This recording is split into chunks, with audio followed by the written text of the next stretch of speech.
So hey folks, and welcome back to the channel. Today's video we're going to be looking at a replacement camera for my DJI Osmo Action.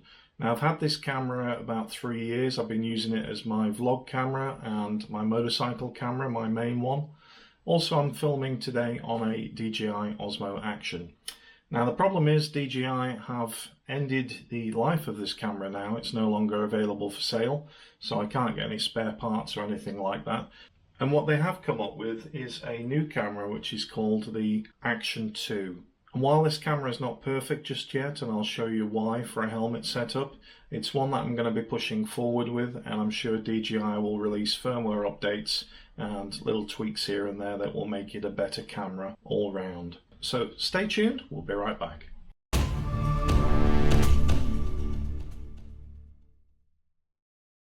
So welcome back folks, and yeah, the camera that we've been using, the DJI Osmo Action, this was brought out some years ago now, and throughout firmware updates and improvements that they made through the product, it was a great helmet camera in comparison to say something like the GoPros.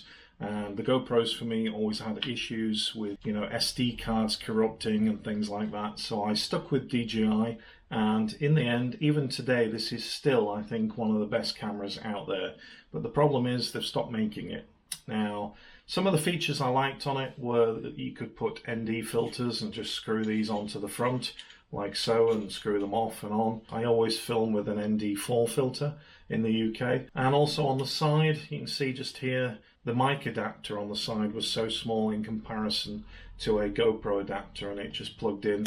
You could then put a 3.5mm lavalier mic to go inside your helmet just in there, and also you could put a charge point just in there to keep the battery topped up. And the only downside for me on this camera was I was always looking for a little bit wider view, especially with filming on a motorcycle, so I can get the clocks and the handlebars in more. With the super view on the GoPros, it was a little bit wider view, and you could achieve that. So what I hoped that DJI would do is when they end of life this, they would bring a version 2 out with pretty much the same function and size and format, but just with that bit wider field of view. Sadly they didn't do, and they've now end of life this camera. So I've got 2 of these, so I've still got enough to keep me going for a while. And the reason why I say for a while is that the new Action 2 camera that's come out is a different format altogether. It's kind of a modular type camera. As you can see, you've got a camera module on the top just here. I'll just take the filter off there, so that's what it looks like.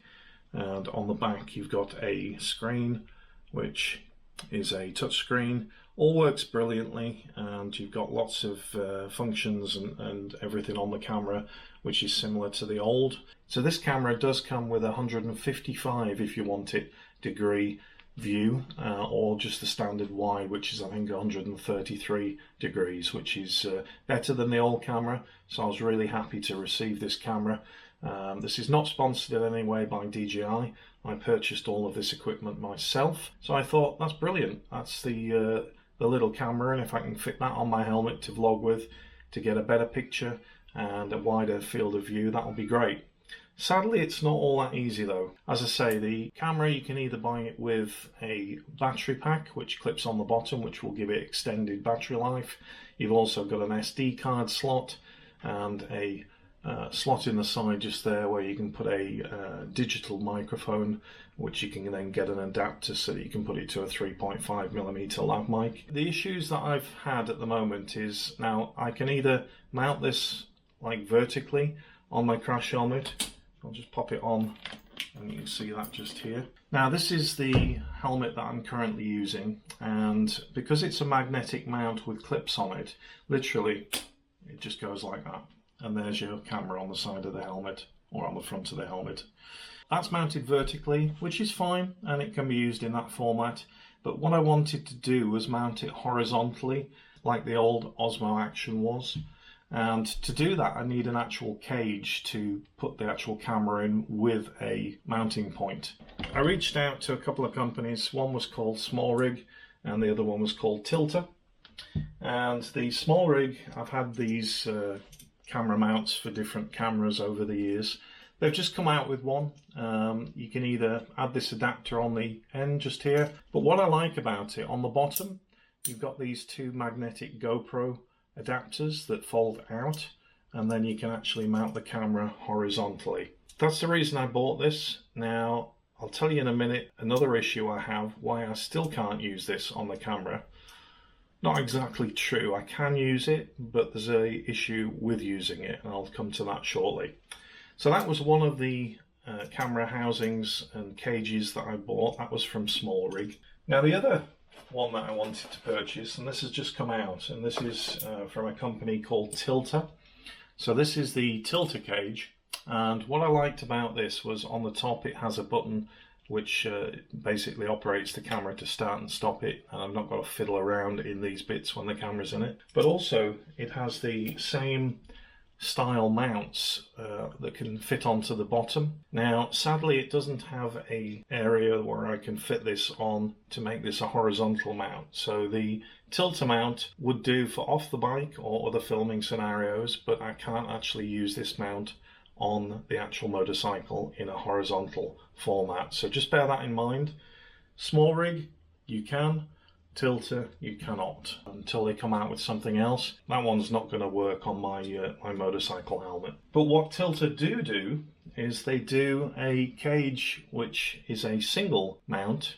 The issue is if I remove the battery pack and just use this is waterproof now, but there's no input for an SD card, there's no input for a microphone, there's no input for a charge point. So I'm limited to 22 gigabyte, which is in this. I'm limited to the charge that it has, which is approximately 70 minutes. And I'm also limited that I can't put a microphone directly into this. So what do? As I mentioned, the Tilta mount is pretty perfect because as you can see on the top of the camera just there, there's a button, single button press, which is on the Tilta mount. That also comes with the same adapter that will fit straight on to my helmet, and I'll show you that just now. So that will clip straight onto there, and that's on the magnetic mount. The clips are in place, it can't move that out of the way. One button press and you can start and stop the camera. Now I don't know if you can see just in there, you've got some little pins. What Tilta have done is they've actually synced up with the bottom of the camera, so you can see just here you've got some little bits coming out that would then go on normally to the battery pack or the secondary screen.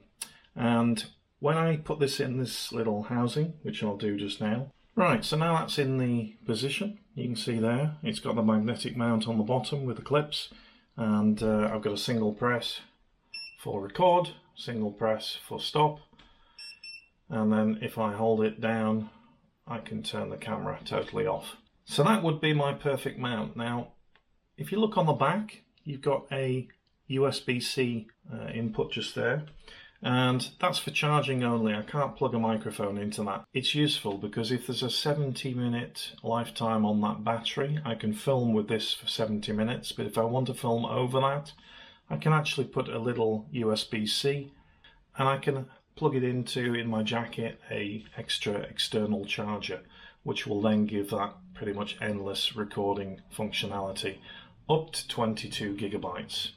So I should be able to get enough footage on that to be able to do my vlogs and reviews on my motorcycles that we get through during a year. So that's the option I'm going with just now. The only thing that I don't have now on this is sound recording.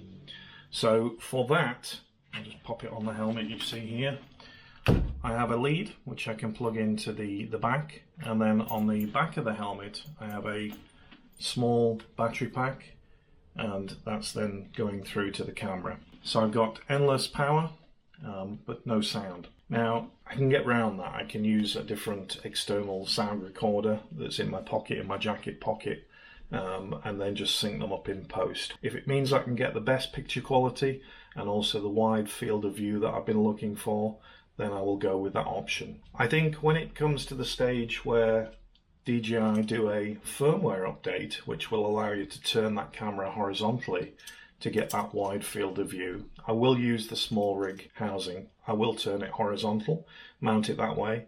Then I have the extra battery pack I also have the mic input then on this, so it makes audio that I can run straight into the helmet to the lavalier mic a lot easier.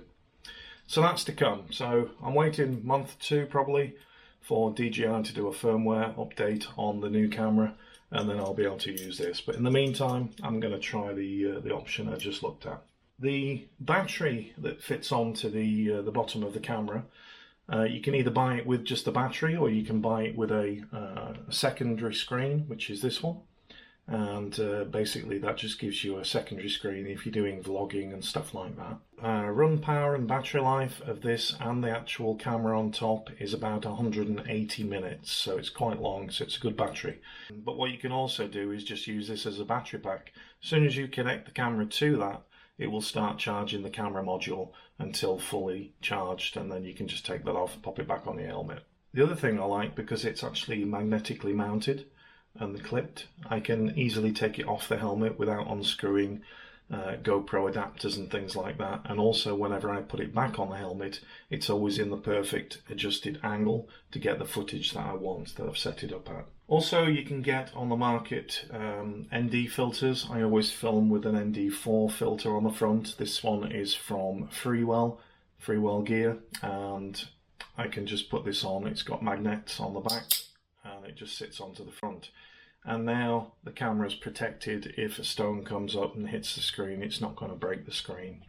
I did actually take out the DJI warranty on the camera, so I can get a free replacement if I did break it. But yeah, these ND filters, or you can get clear ones actually from Tilta themselves, and if you look on Amazon, they'll become readily available shortly. So that's a good option to have too. So I wanted to show you the sound setup that I use. So once I've put the camera on the front of the helmet there, but my sound, actually, I've found over the years that on motorcycle helmets, doesn't matter what you do with lavalier mics, whether it's a GoPro, an Osmo Action or any other camera, you'll always get it sounding like you're in a tin can, a little bit nasal. And also you're going to get a lot of wind noise coming past the helmet and creating a lot of noise. So what I do, I actually put a vol box. This is available from Amazon. I've actually mounted that on the side of the helmet, and that's just mounted on with Velcro. And what I have there is I've got a line in, which is the lavalier mic from the inside of the helmet. And then I've got a little twist adjustment from minimum to max on top. I set that on about halfway, and then I've got another line out which has another 3.5mm lead, and that goes to a sound recorder that then goes in my pocket, or you can plug it into another camera in your pocket and just hit record. I find the sound recorders are a little bit better because it's only recording the audio. So that's how I get my sound now, finally, through into my helmet with no wind noise and just clear, as clear as I can get it anyway, without getting any of that wind noise. So that's called a vol box, and like I say, you can find that on the internet. I'm going to check it first without the USB charger just to see how much time I can record on this out in the field over the next week or so, and also as a backup I can just plug that in to give it some charge and see how long that will last with that small little pencil battery on the back there. So yeah, so that's the new helmet setup, and like I say, the cages from Tilta.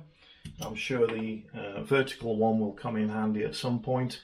I might even get another camera so I can use that as well. And yeah, the Smallrig cage is the only one on the market currently that can film horizontally. Like I said, you can film horizontally on that camera system. It's just that the crop will be so much, it won't be actually a bigger field of view than my original camera. So I'm not going to use that currently because I want to get a wider field of view.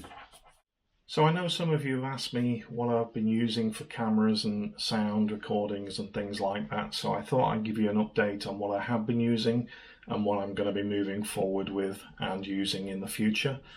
So I hope it's been informative. If you've got any questions or anything like that, just pop a comment below, and appreciate if you can give this video a like. And if you're not a subscriber to the channel, then hit that subscribe button, ding that bell for future videos coming up, and we'll catch you on another video. We'll be out tomorrow, being Sunday, on the bike, so we'll be coming back with a nice ride out somewhere, and potentially a nice coffee stop. So stay tuned for that, and we'll catch you on another video soon. Cheers, guys.